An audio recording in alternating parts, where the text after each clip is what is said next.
नमस्कार, स्वागत है सभी लोगों का। हम लोग यूपी टेट 2011 का एबीएस का पेपर सॉल्व कर रहे हैं, प्रीवियस ईयर क्वेश्चन पेपर।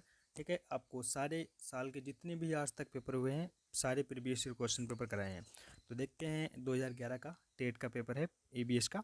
तो पहला क्वेश्चन है, लवण जो जल का अवशोषण करता है कहलाता है। तो क्या कहलाता है बताइएगा सभी लोग।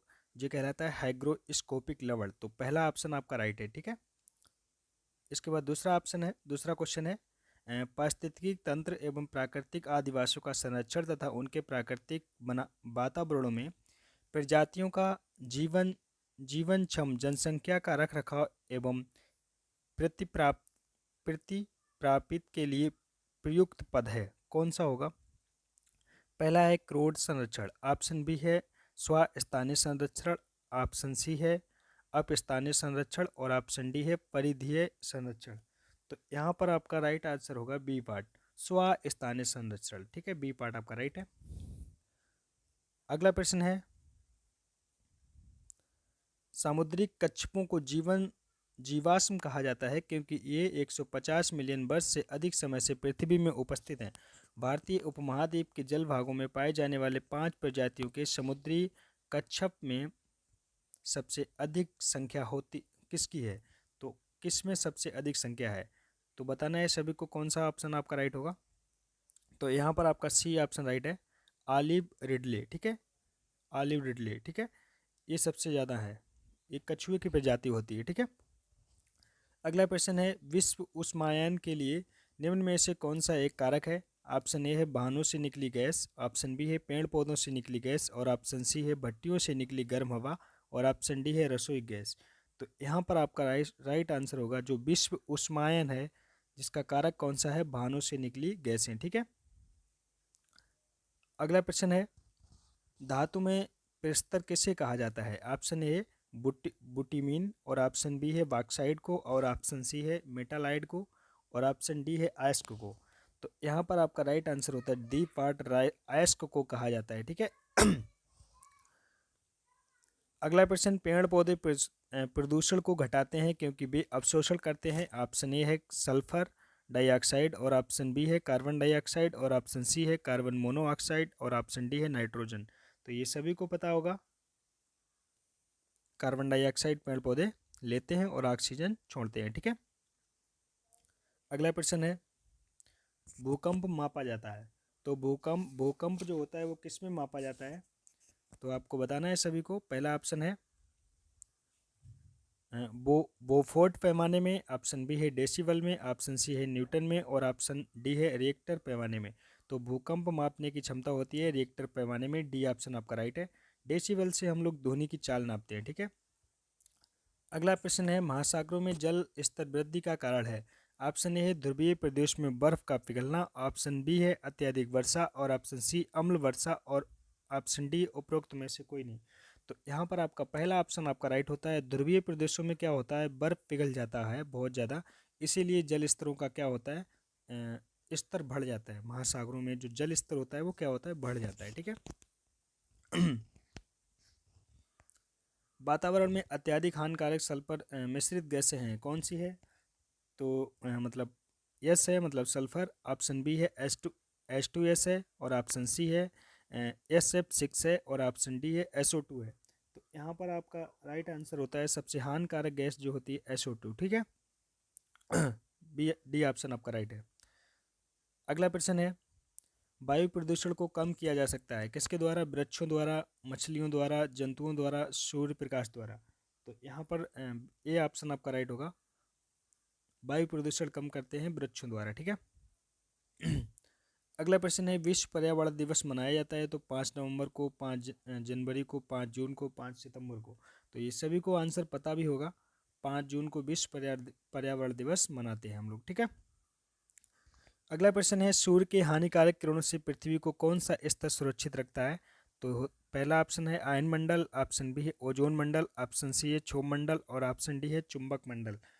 तो हानिकारक किरणों से कौन रखता है, तो ओजोन मंडल रखता है। ठीक है, तो यहाँ पर एक ओजोन परत पाई जाती है जिससे परावैंगनिक किरणें अवशोषण कर ली जाती हैं, पृथ्वी पर नहीं आती हैं। ठीक है, अगला प्रश्न है किसी जगह के फ्लोरा और फैना सूचित करता है। पेड़ पौधे एवं जंतुओं को, ऑप्शन बी है मछलियों एवं पेड़ पौधों को, और ऑप्शन सी है जंतुओं एवं मछलियों को, और ऑप्शन डी है पक्षियों एवं पेड़ पौधे को।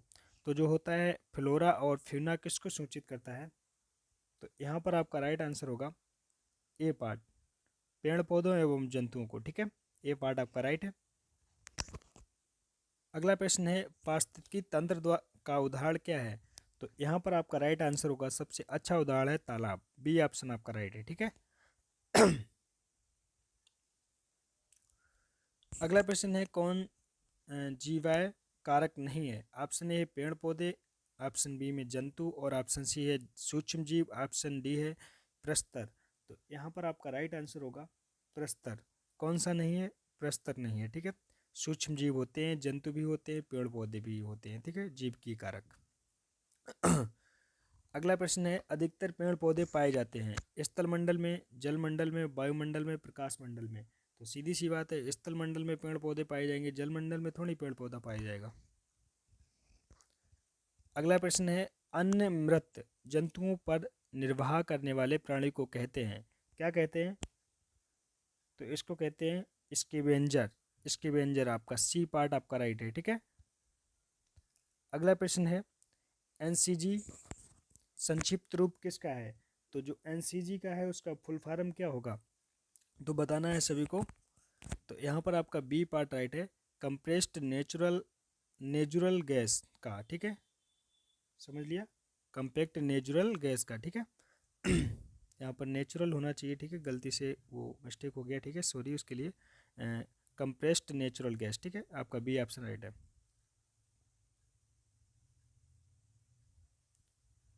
अगला प्रश्न है निम्न में से कौन विश्व उष्मायन का कारण है? विश्व उष्मायन का कारण पूछा गया है आपसे, इसमें कौन सा ऑप्शन आपका राइट होगा? तो वायु प्रदूषण। ठीक है, सबसे ज़्यादा वायु प्रदूषण होगी तभी एक दूसरे को भी पूरे विश्व में मतलब क्या रहेगी। ठीक है। अगला प्रश्न है महासागर ने पृथ्वी पृष्ठ के अधिकांश जगह को आवृत किया है जो लगभग कितना है?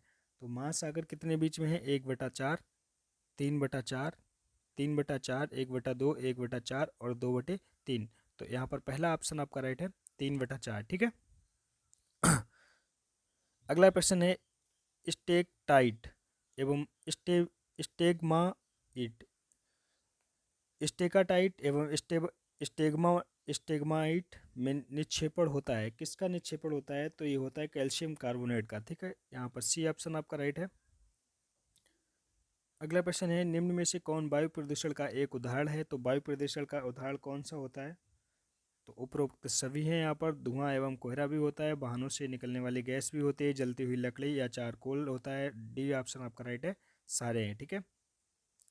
अगला प्रश्न है भारत तथा दूसरे देशों में प्रदूषण को रोकने के लिए बनाए गए नियम का प्रयोग रोकता है? कागज के थैले, प्लास्टिक के थैले, नायलॉन के थैले और चमड़े के थैले। तो प्लास्टिक के थैले। ठीक है, ये नियम रोकता है प्लास्टिक के थैले को। ठीक है। अगला प्रश्न है हवा में उपस्थित ऑक्सीजन कितने प्रतिशत होती है? तो सभी को पता है 21% होती है। डी ऑप्शन आपका राइट है।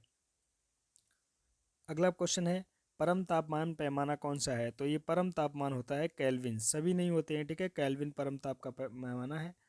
अगला प्रश्न है प्रकाश संश्लेषण संपादित होता है किसमें होता है? सभी पौधों द्वारा, सभी जंतुओं एवं पौधों द्वारा, सभी हरे पौधों द्वारा, बैट्सों द्वारा।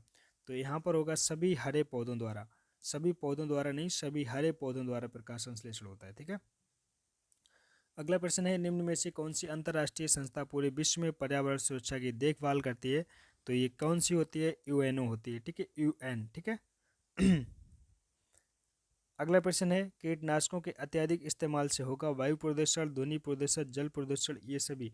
तो क्या होता है कीटनाशक ज़्यादा होंगे तो क्या होगा? जल प्रदूषण होगा। वायु प्रदूषण तो होगा ही नहीं, ध्वनि प्रदूषण तो होगा ही नहीं, क्या होगा? जल प्रदूषण। ठीक है। अगला प्रश्न है ध्वनि ध्वनि या ध्वनि प्रदूषण मापा जाता है किसमें मापा जाता है? डेसिबल में।